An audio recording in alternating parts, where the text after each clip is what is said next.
बिस्मिल्लाहिर्रहमानिर्रहीम। अस्सलाम वालेकुम। आज मैं आपकी खिदमत में हाज़िर हूँ। मैं आज आपको कौरमा बनाना बता रहा हूँ, जिसके लिए ये चीज़ें देख नोट कर लें। आधा किलो हमने चिकन लिया है।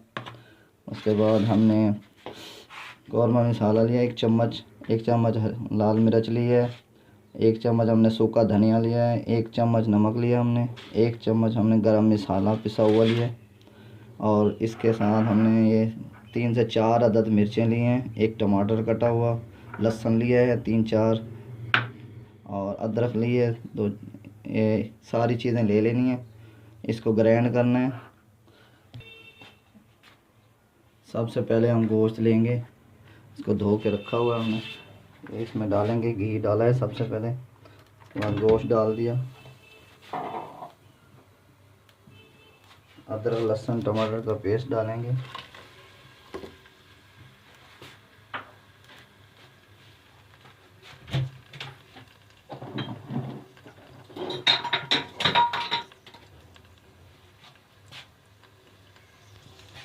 अब हम इसमें ये मसाले डालेंगे जैसे कि बताया था मैंने आपको।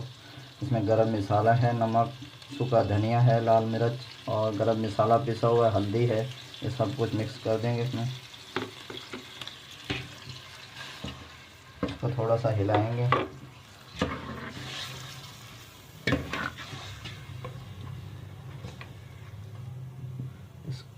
अब हम इसको 10 से 15 मिनट हल्की आंच में रख देंगे।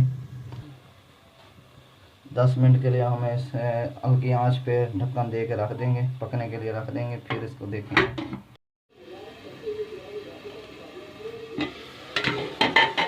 बिस्मिल्लाहिर्रहमानिर्रहीम। ये गोश्त हमारा अच्छी तरह से गल गया है, भुन चुका है। अब हम इसमें पानी ऐड करेंगे। आपकी मर्ज़ी जितना पानी करें, हम तो 1 गिलास डालेंगे इसमें पानी।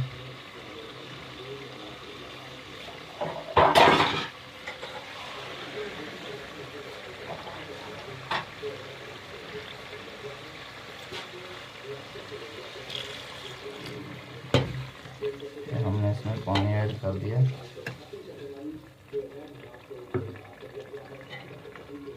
अब 5-7 मिनट के लिए हम इसे और पकने देंगे।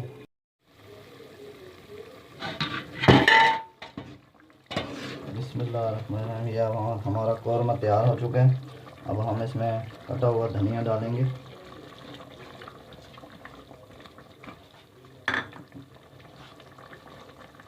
अब हम इसको डिश ओवर करेंगे। यह हमारा कौरमा अब तैयार हो गया है। ये बहुत ही टेस्टी और मज़े का बना है। इसे आप तंदूर की रोटी के साथ खाएं, बहुत मज़ा आएगा। इसी के साथ मुझे दीजिए इजाज़त। अपना ख्याल रखिएगा। खुदा हाफिज़।